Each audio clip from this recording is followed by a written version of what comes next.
Get out, you worthless wife who can't even do household chores. I sat on the floor, braided and belittled, while my mother-in-law glared at me. I've got Mauricio and my mom. We don't need you. You always look so miserable. You are just a parasite. My sister-in-law, who never lifts a finger around the house, said with utter disdain. Wait a minute, Morris, I began, but before I could finish, even my husband, Mauricio, looked down on me. My mom and sister are right. I don't need a wife who can't handle housework while working. Besides, I've got a young part-time girl who's much better. Pack your bags and leave, he said, standing by his words. All three of them began to berate me, calling me a failure over a wife. I clenched my fists, feeling exploited. How dare they? Just you wait. I'll make sure you all get what's coming to you, I thought angrily. But as I looked at the three of them without changing my expression, I said, Fine, I'll live. The downfall of the family that's been dumping everything on me begins now. My name is Eleanor. I'm 32, a working housewife. Most women work after marriage these days, and I've continued to work at the company I joined after graduating college because I love my job. One morning, as I was busy getting ready for work, Mauricio spoke up. Hey, Eleanor, can you handle this? Tax season is coming up, he said, handing me a pile of receipts and invoices. Again? You should handle your own shop accounting, I replied. Mauricio looked away. You know I'm better at that stuff, so please. I married Mauricio 5 years ago. He used to work as a clerk at a restaurant that I occasionally stopped by. After several dates, we decided to get married. Now, Mauricio runs his dream cafe, but he leaves all the tedious tasks like procurement and accounting to me. As I headed for the door, my mother-in-law chimed in, Eleanor, I want Chinese food tonight. All right? Can you prepare the ingredients? No way. You can do it when you get back. Also, Vivian and the kids are coming this weekend. Make sure you prepare something they can eat. I replied, feeling the weight of their expectations pressing down on me. Reluctantly, I replied and left the house. When we got married, I had hoped to live just with Morris. However, he insisted that we live with his mother because he was worried about her living alone. So we moved into his spacious family home. My mother-in-law is terrible at housekeeping, and the place was a mess when we moved in. She lives on a pension and spends most of it on eating out because she doesn't want to cook. Marissa always says housework is a woman's job, so even though I work, I'm stuck doing all the chores for the whole family. On top of that, my sister-in-law, Vivian, who's moved out since getting married, often comes back home with her kids. When she's here, the workload increases. This morning, when I heard she's coming back this weekend, I thought, oh, not again. And then the dreaded weekend arrives. I'd love to relax on my weekends off from work, but instead, I have to entertain Vivian's kids and prepare meals. While I'm running around, Vivian drops a bombshell on me. Eleanor, by the way, I'm getting divorced and moving back here with the kids next month. Just so you know. What? Are you serious? Got a problem with that? She challenges. No, that must be tough for you. When are you moving back? I ask. As soon as I can, she replies. Initially taken aback, I reconsider. Vivian used to be a housewife, so she'll probably help around the house. That should lighten my load a bit. Though we're not particularly close, I look forward to having less work and go about my days. But I soon realized my optimism proved misplaced. Vivian, like her mother, does absolutely nothing. She lounges around all day, watching TV and snacking. She neither works nor does housework. Apparently, her neglect of household duties was a major reason for her divorce. Now I have to do all the chores, including making meals for her picky kids and getting them ready for kindergarten. As time passes, my job gets busier with a new project requiring more overtime and early starts. The house becomes increasingly messy. Coming home to a chaotic house is utterly disappointing, and yet, everyone keeps asking, when's dinner? Or you're so slow. To make matters worse, I start getting passive-aggressive comments from Vivian and my mother-in-law. Eleanor, the laundry is piling up. Just because you work doesn't mean you can slack off. My mother-in-law scolds. But I'm busy too. As I try to argue, Vivian cuts in, talking back to your mother-in-law. You're so bold, Eleanor. And you've been buying all the meals. That's not good for the kids. If you're home, can't you help out a bit? What are you saying, Mauricio? Vivian adds, as a business owner, you don't have to work. You're just doing it out of selfishness. So fulfill your duties as a wife perfectly. I was rendered speechless, and both of them looked at me as if it was all perfectly normal. That night, I was so angry I could explode, so I talked to Mauricio. I'm busy with work, and neither your mom nor your sister is helping with the housework. You're not bad-mouthing my mom and sister, are you? Mauricio glared at me. I replied in amazement, no, that's not it. But I can't handle all the housework by myself. If you could help me a little. I'm busy running a business. You might not understand because you have an easy office job, but running a business is hard. Besides, housework is a wife's job, isn't it? Don't expect me to do it, he retorted, then went to sleep, leaving me to stew in my thoughts. But then an idea came to me. I quickly grabbed my phone and made some online purchases before going to sleep. A few days later, a bunch of new appliances arrived. A new washer-dryer, a cleaning robot, and kitchen appliances with automatic cooking functions.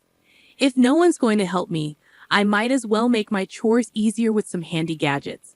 As the delivery guys were bringing in the washer, my mother-in-law and sister-in-law showed up. You bought a new washer without asking.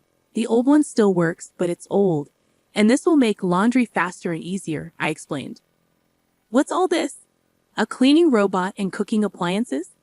My mother-in-law summoned me to the living room, where they were sitting on the sofa, and I was told to sit on the floor. Mauricio was there too, sitting next to his mom, looking smug. What's going on? I asked, confused. What do you mean? What's going on? You bought all these lazy gadgets with the household money. What are you thinking? My mother-in-law shouted. I thought it would make housework more efficient. I defended myself. It's not about efficiency. People these days rely too much on machines. My sister-in-law chimed in. Exactly, Eleanor. And those are luxury items. The appliances we have are still usable. You're just being wasteful because Mauricio is a business owner. She added, glaring at me, and Mauricio nodded in agreement. But I was just trying to make life easier for myself. Can't you even do housework properly? I countered. I wanted to say, look who's talking, but I kept quiet. Finally, my mother-in-law, perhaps frustrated by my silence, snapped. If you can't even do housework properly, you should just leave. I looked at her in shock, and she glared back at me, saying, we don't need you. Mauricio and I are fine without you. You always look so tired and miserable. You're just a parasite. My sister-in-law spoke in a tone that suggested she was fed up. Wait a minute, Mauricio, your mom and sister are being way too harsh. I turned to Mauricio for his support, but he looked down on me and said, they're right. I don't need a wife who can't handle housework. I stared at Mauricio in disbelief, but he just smirked. I'm a business owner, and I can do whatever I want with my money. I don't need a wife who spends it to make her life easier. Why would you say something like that? Besides, I've been getting along well with a young part-time worker. She's cute, unlike you. Pack your bags and leave. Stunned by Mauricio's words, all three began to berate me, calling me a failure of a wife. I clenched my fists in anger. After exploiting me all this time, they dare to say this. Just you wait. I'll make you regret this. But I kept my composure and said, fine, I'll leave. Good, we'll be better off without you, my mother-in-law spat out. I silently stood up and placed something on the table. Mauricio, let's get divorced. It was a pre-filled divorce application. As a sort of talisman, tired of everything, I decided, fine, I'll sign it, but don't regret it later. Mauricio signed the papers, and I packed my bags, moving to a weekly apartment that same day. No one came to see me off. I submitted the divorce papers to the city hall and rented a condo. Around the same time, I accepted a promotion I had been refusing due to housework and became a department head. Advancing my career, which I had almost given up on, I became more and more immersed in my work. Thrilled that no one was there to hinder me more than anything else, I was overjoyed. About a week after leaving, my former mother-in-law started calling, but I was busy and had no desire to talk to someone who had called me a worthless wife. I continued to ignore her calls. A year later, on a day off, she called again. Thinking it was time to settle things, I answered, "Hello." "Eleanor, you finally answered. How could you ignore me for over a year?" "What do you want?" she inquired. "Well, how are you doing? Are you okay?" Her probing questions seemed insincere. "I'm doing great, working hard in my own apartment. I've been promoted and my salary has increased. I'm living comfortably," I replied straightforwardly. "Is that so? Would you consider coming back?" Her tone was almost pleading. "Why now?" I asked, shivering. "We're in trouble. We're running out of money." I couldn't help but smirk as I responded, "Oh, Mauricio's shop isn't even making an $11,000 profit, huh? And neither you nor your daughter work, so that makes sense." "Eleanor, you knew?" she asked incredulously. Yes, I knew. Mauricio's cafe was only making about $800 a month in profit. I was the one handling the finances, so of course I knew. Mauricio, who acted like a big-shot business owner, but didn't do any proper management or customer service, probably had no idea. Of course I knew. I was the one doing all the accounting and inventory, I explained. "Why didn't you say something?" she questioned. "I had no idea you were a manager at a big company and contributing so much to our living expenses," I replied. "Yes, I was putting in over $3,000 a month. That's how everyone was able to live. I have been supplementing the family income with my own salary because I knew Mauricio's shop wasn't making much. Mauricio probably realized he couldn't make ends meet without my income only after I left. Please, Eleanor, come back. By the way, what happened to Mauricio's shop?" she asked, ignoring my former mother-in-law's plea. "Mauricio's shop is going under next month. Even the part-time girl left him. That figures with such sloppy management. He can't keep a business running, and he's too proud to do what needs to be done. No woman would want to be with a man like that." I chuckled, and my former mother-in-law was at a loss for words. "Can we wrap this up? I'm busy," I said, hurriedly continuing. "Also, the house has been a mess since you left." According to her, the house was in chaos because no one was doing any housework. The house was cluttered, no one was cooking, so they had to buy food, and they couldn't even afford a new washing machine. "It would have been nice if you left those appliances," my ex-mother-in-law said. "What are you talking about? When those lazy appliances? And what's wrong with taking things that I pay for?" I retorted, regretting my outburst. But I never thought the house would become like this just because no one was doing their part. Getting a bit irritated, I asked, "Isn't it strange that 3 adults can't manage the housework? What are your daughter and Mauricio doing?" She lowered her voice. "Well, Mauricio is sulking at home all day, doing nothing since he found out his shop isn't making any money. Really, he said he could do whatever he wanted with his money because he's a business owner. And Vivian won't work, no matter how much I tell her. She doesn't do housework, and she even asks me for pocket money for herself and her kids. My pension is running out." "Really?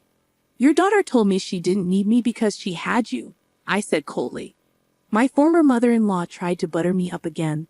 "Please, Eleanor, my pension isn't enough for the 3 of us anymore. I have no intention of going back to that house. Your children are quite the parasites, aren't they?" She was speechless. As I was about to hang up, she continued, "Eleanor, we'll change our ways. Please come back. Let's all live happily together again, okay? Live happily with a worthless wife." I cut her off, saying, "We are family. Help us. We can't even pay the property taxes anymore. We'll have to sell the house. I have neither the obligation nor the desire to help you figure it out yourselves. Goodbye from your worthless wife." Ignoring her ongoing wails, I hung up and blocked her number, sipping my coffee in my clean apartment. I chuckled. 3 months later, I happened to pass by Mauricio's cafe. It had become a vacant storefront. It seemed he really had gone out of business. Even their family home was listed as sold. According to a former neighbor, I ran into the 3 of them, who had sold the house and fled. now living in a cramped apartment nearby. They were a constant neighborhood nuisance, always fighting and even sticking up the place. Complaints were piling up.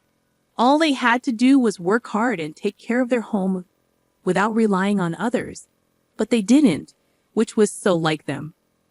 I looked at their former home with detached eyes and walked away. Since then, I've been focusing on my work. Recently, a sincere and hardworking colleague confessed his feelings for me, saying, "I love how dedicated you are to your work. We are dating with the intention of getting married. I don't think my next marriage is too far off, and this time I'm looking forward to grabbing hold of happiness."